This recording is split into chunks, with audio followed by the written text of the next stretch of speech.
We're joined this morning by Dr. Eddie Olafeso, who is a former zonal chairman of the PDP in the Southwest. Dr. Eddie, you're welcome to Sunrise Daily this morning. It's good to see you again. Thank you, Welcome. And this time live in our studios, not far away or where you usually join us from. Thank you. Everyone is converging here on the federal capital. We imagine you're here for the primaries. Absolutely. Absolutely. This is where it is happening. Yeah. But so far, so good. There have been no surprises. Or have there been for you from what you have seen so far, from both the primaries of the PDP and that of the APC? None, in the sense that the incumbent, most of the times, win around here. And you see that our party, Democratic Development, is not yet as free to be able to punish those that have not done very well and reward those that have done well.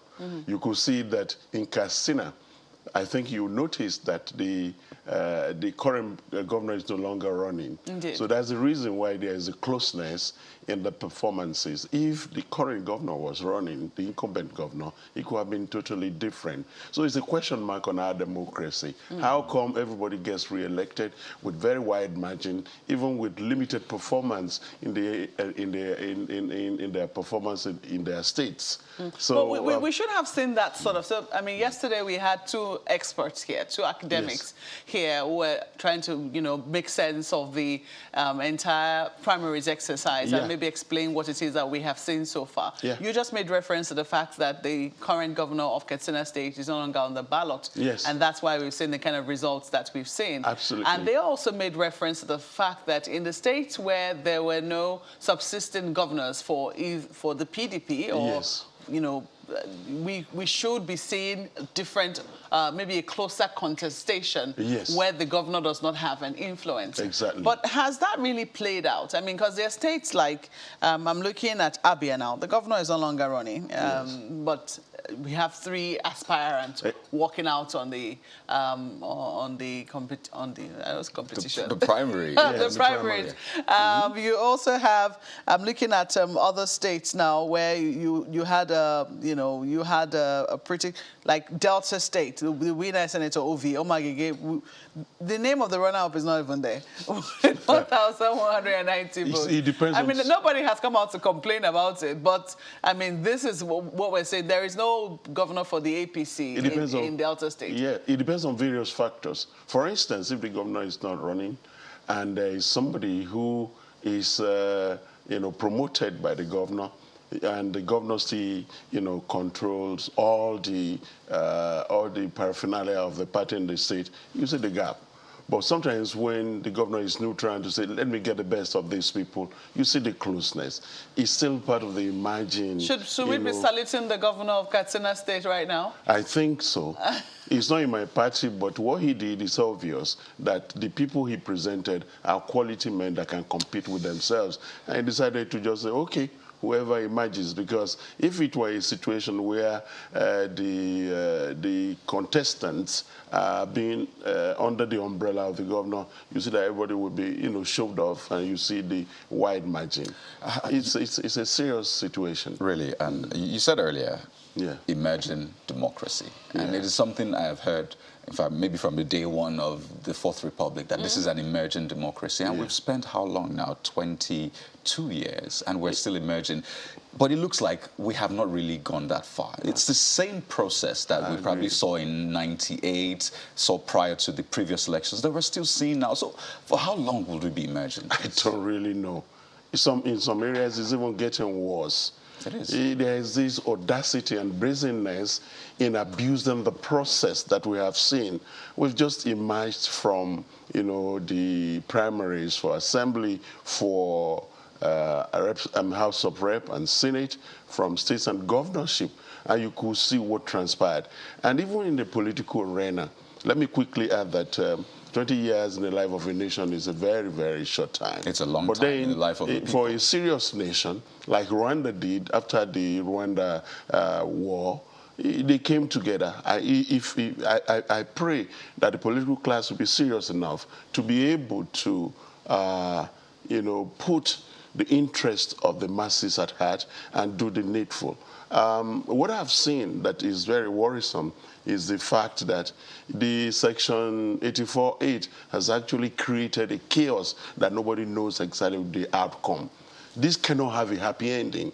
When you now redefine democracy to mean that it is the choices of the unknown minority that will drive a nation that is so much in dire need of recovery, rescue, and we are worried. It's deeply worried. When you're on the field and when you've been in this game as long as we have all been, there is nothing to cheer. And believe me, when these people are emerging, I just wonder, what is the next, what is the next step for the ordinary man? I find something quite interesting. The country is down completely in all facets of human. Is it security? Is it defense? Is it economy? Is it infrastructure? We're down out. I'd like you to explore primaries will be a major issue, concern for all the political parties. Right, pardon me. I just wanted to explore a point you Yes. made. I mean, we'll get to the reality, the general reality, but this 84(8) question. So this is the first time we're actually going this route. This route. And, I mean, when we've said we're emerging, so it looks like we're doing something different. So it depends on how it affects you. For some people, they say it is a way to go. Maybe for those who are established, they're saying, well, you are pushing it out of the whole scheme of things. But talk to this. Delegates are essentially from local governments, am I right? Yes. So why would you say then that they are faceless, they are unknown? They are the people. Shouldn't it be for them as well? Let me tell you, you must take everything in total. For instance, people manage the party. They have 4-year tenure. From the ward to the local government to the senatorial district to the nation. And those are the people that are aware of those that are contesting.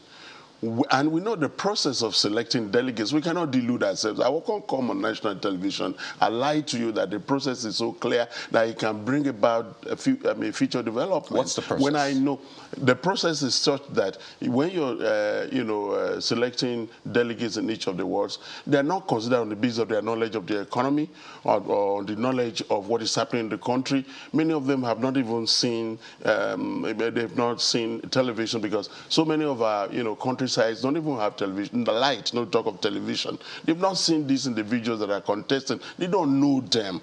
You make choices on the basis of knowledge. So how are we going to go say that 3 adult delegates from the wards and one per local government will be able to take the rightful decision to put people that have competence and capacity in positions that can actually bring Nigeria out of the doldrum it finds itself?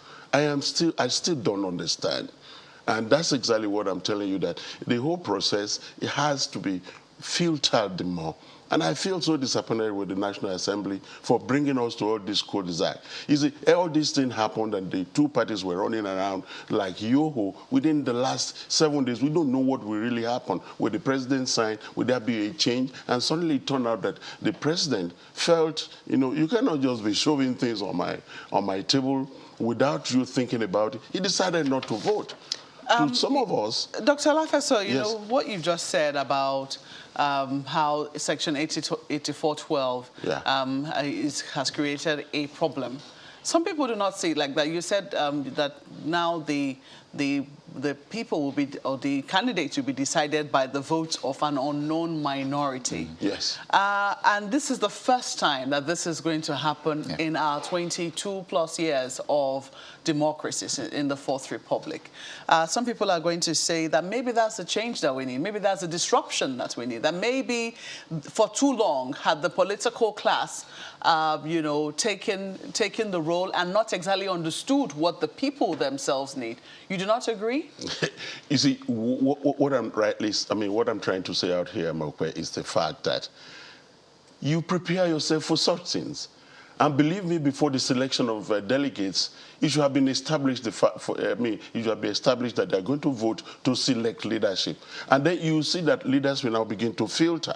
What are the qualities of men that we're going to select as delegates to vote, the new leadership for 2023 up? And now and now suddenly it dawned on everybody you know, people that could have been selected were left behind, and people just said, okay, let me use as this, you know. So now the results of what boys. political parties have been doing is now effectively coming to bite them in the butt. That's what it looks like is happening, because before now, nobody really cared who the ad hoc delegates were. So because the super delegates dominated the day. So isn't this time, I mean, there are certain lessons to be learned. We do not know what the fate of Section 8412 will be. The Supreme Court has reserved judgment in that, and we understand that the NBA chose to be joined in that suit because they were also serving as advisors. We do not know in what way the advisors will sway the verdict of the Supreme Court. But there have been quite a number of opinions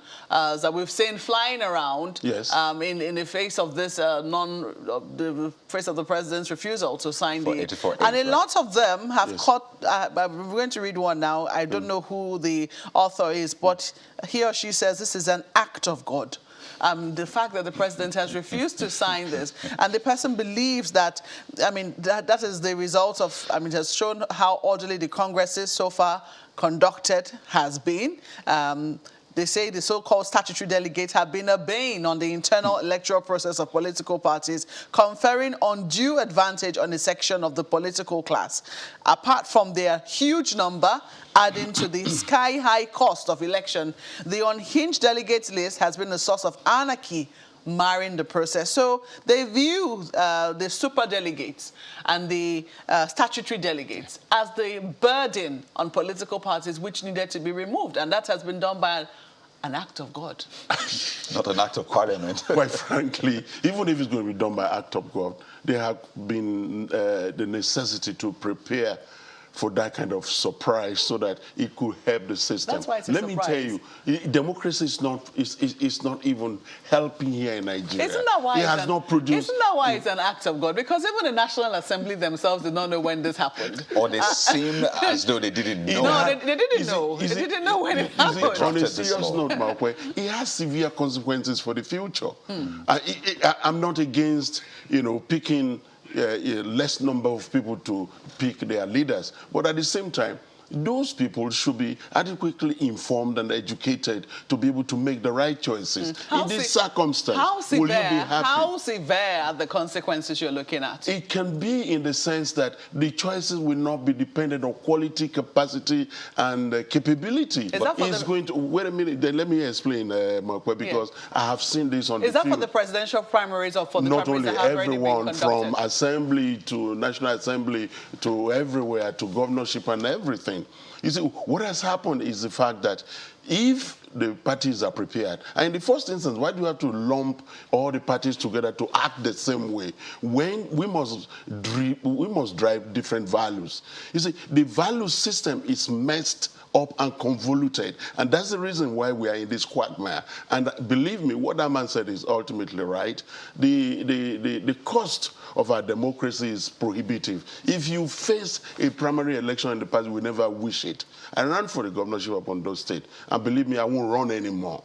It is scary. It is unpredictable. But that was you know why? The quality of people, education, understanding, enlightenment, and environment is absolutely critical. So what this man said is right, but on the other hand, what this one portends for the future is a grave danger for the nation. Let's flip this to Lagos now. Gentleman and lady. Oh, indeed, Dr. Lafesa, it's good to see you again. I'd like to take you up on the point about the delegates. You talked about them being rural, being unschooled, and that it doesn't augur well for our democracy if such category of people beneath the rung of the ladder are the ones choosing our candidates, those who would determine and decide the future of the country. But isn't that the responsibility of the party? And that's why we've been asking over and over again on Sunrise Daily, on Channels Television, what goes into the choice of the delegates? What are the considerations of the deciders of the party? So shouldn't the party be the ones taking responsibility for that process that brings about the emergence of the people who decide who the candidates are? No. Thank you, Book. It's nice to see you again. But what I said Please don't get me wrong. I didn't say every delegate from the rural areas are uninformed and all that. What I'm saying is that even if we are going to change the system, if the issue of superdelegates have been a burden on the nation and the cost prohibitive, there must be adequate time to prepare so that at least we can up the ante in terms of selecting and voting for, delegates who will eventually be saddled with the responsibility, very grave responsibility of selecting leaders, especially at this point in time in the history of this nation, that it is an existential problem that we need to resolve through leadership. The last 60-something years have been, almost years of the locust. So bringing this issue up at this time should have been a situation of preparing for this moment for at least 6 months to a year, so that we know we're transferring from the superdelegates to delegates that we started with the responsibility of selecting their leaders for the next cycle of office of 4 years. That's my point, Buki.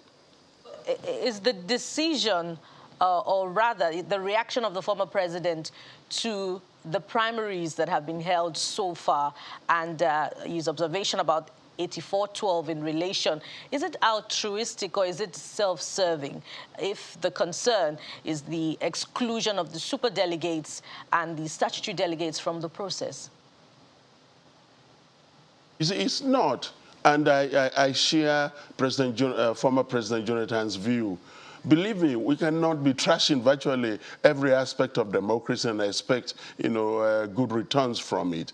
What I am saying is that why on earth would they have to give us a couple of days to say it is only the adult delegates that will vote in all these, elections, to select from the Assembly, National Assembly, governors, and President of the Federal Republic? Shouldn't we have actually prepared ourselves for this moment of change, which, as a matter of fact, may be of advantage to the country?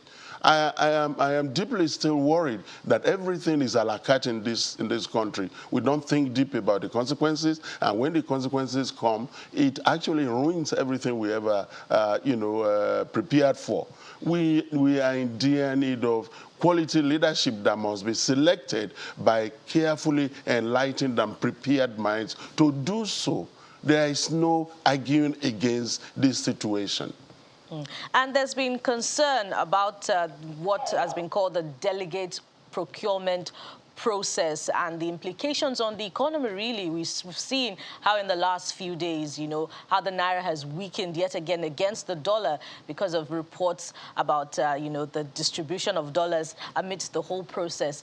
And as a result, there have been permutations that perhaps one of the reasons the president has withheld his assent to the amendment to the Electoral Act made by Parliament is particularly because of this, and his worry, according to the reports, are that if he amends, he gives his assent, it will enhance corruption the more. So as a result of that aspect of the whole subject, isn't it even better, for the system? Wouldn't we have a greater burden on our shoulders if, the primaries were held in the old order? You see, Buki, the thing is that this has not reduced the cost of, elections at all. I was on the field from Friday, Saturday, Sunday, and I know exactly that what you just said, the procurement thing, is everywhere. And believe me, in the next 4 years, to become a delegate will probably cost you more than becoming a senator on an assembly person, because a lot of them have seen that, hey, this is a possibility. If the Nigerian economy, if the government has forgotten us, the possibility of selecting the leaders that will forget us sooner than later will actually earn us some wealth. And they will take it serious. Believe me, a lot of quality men have been lost within this last few days because, one, not many of them will carry the kind of quantum of money others are carrying. And if you have enough money in the system, you're sure to be able to buy your way because you're buying fewer people. what I am advocating, and I believe that a lot of Nigerians will do that, is this option A4, where you just get all your delegates queue behind you, not indirect secret balloting. Because if you get them queue behind you, one delegate will not take money from 4 aspirants at the same time, voting for only one. There is problem. There is clear and present danger in this country. Buki, you must recognize that. And if you think because the number of delegates are smaller, that will reduce the cost of, selecting leadership, what I saw this weekend already negated, has already negated that. Mm. You know, Dr. Alafeso, I heard what you said the other time that, we are digging a pit for ourselves if we do not arrest this. For God's sake, this process started in 1999. That's more than 20 years. That's 23 years now and counting that we've been through this kind of process, and one wonders what we could have done. But then you referenced the Third Republic when we used the option A4. And so it just takes my mind back to what could we have done better? I ask that against the backdrop of what you just said now about delegates. How do they even emerge in the first place? And then in selecting candidates, shouldn't there have been some kind of debate among the candidates, with the delegates, so that they can make better choices and all of that? You're zonal chairman of a major political party. In your own mind, tell us how the delegates are selected by the party, and maybe that will give us an idea of what we need to do to make the process better for our people, our democracy, and our future. Much, my brother. You referenced the last 20 years and all the challenges we've been facing, but now it's coming to a head, because it appears that we have not learned any lesson from the past. The issue of delegates, to my knowledge and my personal experience, is such that most delegates are selected on the basis of patronage to one leader or the other. You must be loyal to somebody before you are, selected to be a delegate that will vote. And the leader will first of all consider his own interest before you are even considered to have qualified to be, selected as a delegate. And you take it from there. And this happens from the ward to the local government. The local government will produce one national delegate that will vote at the national convention. Meanwhile, the wards will produce 3 delegates that will vote in all other, elections of assembly and House of Rep. And, in this process, you see, it's very subjective to pick people. I have seen a number of delegates that cannot even read or write, that they have to thumbprint for them. So now, in selecting our leaders, how can this one work when he doesn't even know anything about the person? You said something. That is what I've been advocating for the last 20, 30, 40 years, even as president of the Student Union at Obafemi Awolowo University. How on earth are we going to be having an elections and we are selecting aspirants and candidates that we have not even spoken to? They have no agenda for you. All they are waiting for is the 4 years. They pack their money, they come to the scene, and they just buy whatever they wanted to buy in terms of delegates, and they are back again. But you recycle mediocrity. Well, you recycle pain, and that's exactly of the day and the issues that we need to tackle. And then there is another aspect that has historically worked for us, such that the party structure seems stronger than the individuals. But you seem to be saying that we've turned that on its head. We'll deal with that and a number of other issues when we return from this break. Please stay with us.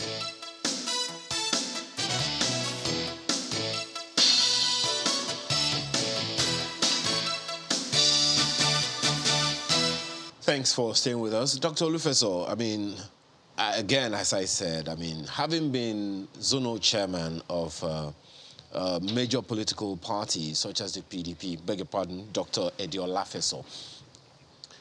It's a little troubling what you said now, that, delegates emerge based on personal interests. As you said, you used the word subjective and patronage of certain individuals. And it would seem as if the individuals are bigger than the party. Is there a chance that this can be reversed? Because I've said this countless times here. In the First Republic, in the Second Republic, in the Third Republic, the party structures, party institutions were stronger than the individuals, such that no one came with whatever influence whatsoever to lord it over the party. What you're saying now seems that the reverse is the case. And as you said, the issues we're dealing with may not go away if some things don't change. What needs to change? Thank you. Our value orientation is at risk. And the honest truth is that you hit the nail on the head when you said individuals are stronger than the party. When President Muhammad Buhari sneezes, the APC runs. And that is it with all the other political parties. And believe me, until we reverse the situation, when the party is strong and we build an institution of, a very strong party that can put in check all the elected officers, we'll be having this kind of situation. In the First, Second, and Third Republic, you see that, governors are invited to come and give account to the party. These days, who dares that? And that is the problem, the bane, the tragedy of the recent development. When you have individuals stronger than institutions that should actually control, manage, and ensure that they are properly piloted to bring about economic and political development. You see, and you mentioned something before we went on break about the issue that nobody's even asking aspirants, what do you intend to do? What are your programs? How are you going to help the country? What did you do in your first 4 years? Why do you want to go for the next 4 years? Nobody asks that question. All we do is rush into, primaries, and then suddenly all these things happened. And you don't blame anybody. This is a third world. And in a third world where, 90% of your people are are not doing anything, the reality is the fact that whatever brings money home to pay school fees, look after yourself and ensure that you live, an averagely normal life is welcome. I'm very worried about our value system. The political class itself doesn't seem to know where they're going. We need strong leadership to begin to reorganize our nation. It can't go on like this. If it goes on like this, I don't see a happy ending. There cannot be a happy ending in this circumstance. So, for me, my brother, I share your view that the party must be stronger. But what we can do from this moment forward is the fact that we must find quality people. People run away from party leadership because they believe that you're better served when you're in government and you're paid well and your package is, is robust enough to be able to get other people, under your feet. It shouldn't be like that. Our best hand should be organizing the political parties. And that's why some of us volunteer to serve at that level, so that the political parties can be strong to be able to select people that will be in government. So it's a major problem. That is the heart of the matter. Just one more, Olorogun, Dr. Olafeso, before Abuja takes it up from here. I can't take it out of my mind that you do not necessarily endorse, the innovation of 84.8 that is regulating this entire process. And I want us to cast our minds back a bit to some elections before now. In fact, many elections before now. And I want to make a specific reference to Ekiti. We recall what happened 2 primary elections away, where it became chaotic, so to speak, with ballot snatching and all of that taking place on live television that we could see. So in your own view, maybe you should make a comparison here. Which is better if you look, if you made an assessment of the processes that we've seen across the country so far and from both political parties, which is better, primary elections regulated under 84.8 or what we saw in the past? You see, the honest truth is that I have not condemned the 84.8. What I said is that it was chomped on us. You barely have a couple of days to prepare yourself. And this should have been given an opportunity through the process of selecting highly enlightened delegates who will be saddled with this responsibility of, selecting leadership for the future. I've seen what happened in the past, especially, ballot snatching and all the other violences that visited, some of the primaries conducted. But the truth is that how can you say somebody should manage a party for 4 years and the party has, the person has no right to even decide, I know this man, he has contributed to this party, he has sacrificed along the line for the party to survive, and then suddenly you disallowed him from voting. There must be a relook at what is happening. Will this be the absolute, process through which we select credible and quality leadership? I doubt if it is. And the future must take into consideration the fact that you do not allow minority, just a very small minority, to select leadership that will have a total impact on the way forward for the country. It's not possible. That's sitting democracy on its head. So, for me, if we can remove the influence of money politics, there's nothing wrong in more people taking a decision to select a leadership on the basis of his promises to the electorate. And we can always reorganize the process. It depends on who the leadership of each of the political parties. If they so desire, the party can even organize the thing I discussed with my other brother about, let's debate. What do you have to say? What have you done for the party? For me, this process has been jumped upon us without any preparation for it. And I said it cannot portend anything, that is going to be different from what happened in the past. I'm worried that there cannot be happy ending to what happened over the weekend. A lot of people were disenfranchised. They have no say in who comes up again. So how are you going to blame me for somebody who failed that I cannot vote for at this level? And it's equally critical. Well, the National Assembly will say that maybe that was inadvertent. What they really wanted was a direct primaries. And Absolutely. Excuse me, and that didn't quite work out. But in the process, they didn't amend certain sections to reflect the other options that were now included.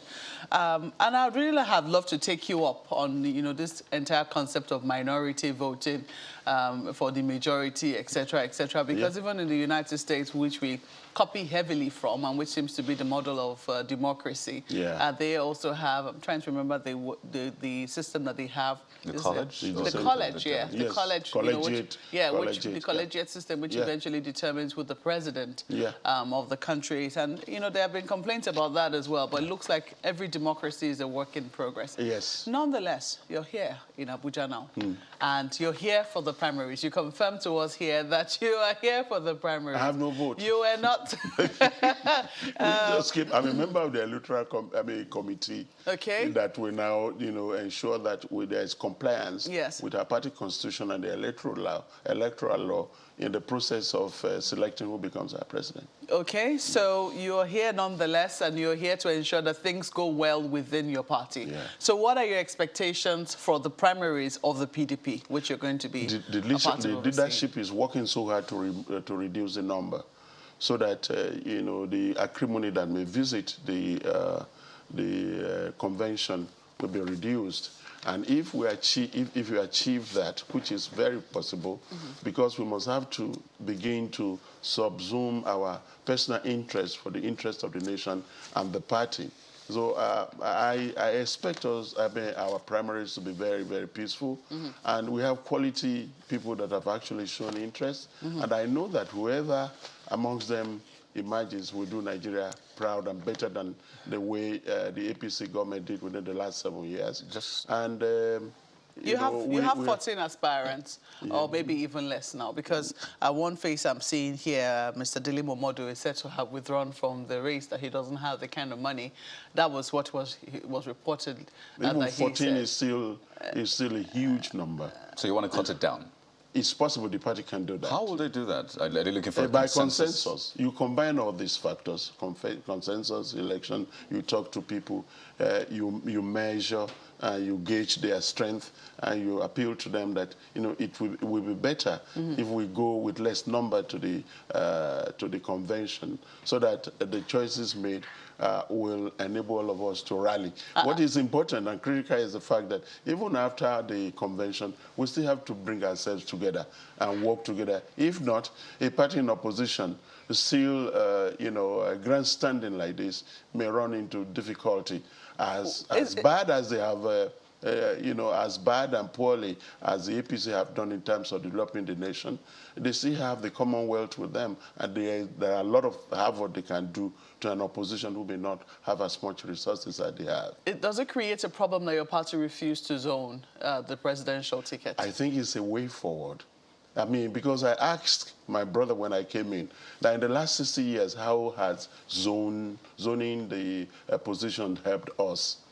You know, we are getting... Well, 60 years be a very... In fact, some people will say that it is precisely because of what has happened in the last 60 years that parties have now introduced zoning, and that the PDP had to put it in its constitution. If time permits, you say that the original government actually is easier to manage, and they have their own constitutions at that time.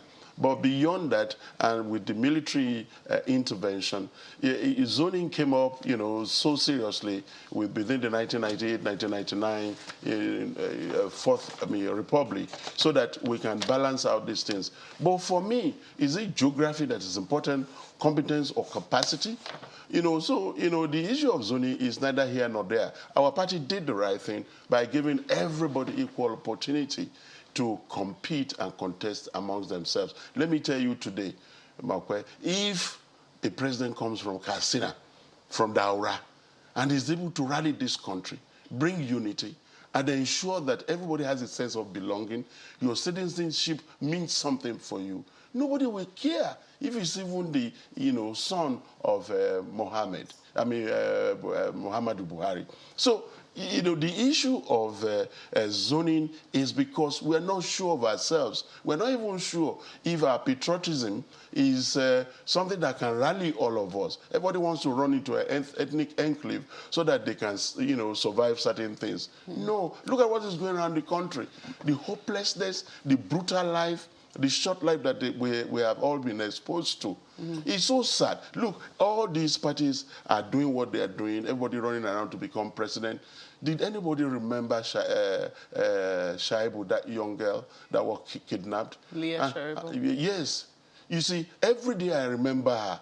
I just feel that the political class has actually betrayed this country, especially those of us that have children. Look at Samuel, Deborah Samuel. A lot of kidnapped people to think about. Absolutely. I mean, those who were also kidnapped on the train to Kaduna are still there. So we have quite a lot in terms of food for thought for those who will be voting in this primaries this weekend. Yeah. And I'm hoping that some of the pep talk which you've given here would also be given at the party grounds before, you know, party delegates. We will scream. Eventually go to if we're vote. hoping that they will do the right thing. By the way, Governor Wike said he should be congratulated. It looks like he's sure of winning already. Is that what it looks like on your side? If you have worked very hard and you have done your homework, what is wrong with you saying I'm going to score an A in mathematics? Is it a consensus? Is that what it looks like? It's not, even if it's by vote. He is convinced that he has worked very well and had to earn that. He has served the party enormously to be able to say, I should get that. And if other candidates are so sure of themselves, they will equally say it. But it's going to be a different you know, game by the time we all go out there. We know if he has done that much work. And believe me, of all the contestants, they have worked. They have gone around the country. It's the enormous resources that, you know, that entails you becoming a president is mind-boggling. It's prohibitive. And some of them really, truly deserve what they are getting. I can't run for president in this country. Nobody's asking me, what do you want to do? Everybody's asking, what do you bring? Dr. Lafeso, we can go on and on. I know. But we'll be seeing you on the grounds of the primaries. Don't make it too long before we talk again. Thank you so much for coming on this morning. Dr. Eddie Olafeso is the former zonal chairman of the PDP in the Southwest. He's been speaking to us here in our Abuja studios. We take a moment now, and we will be sparing a thought for the children when we come back from this break. Please stay with us.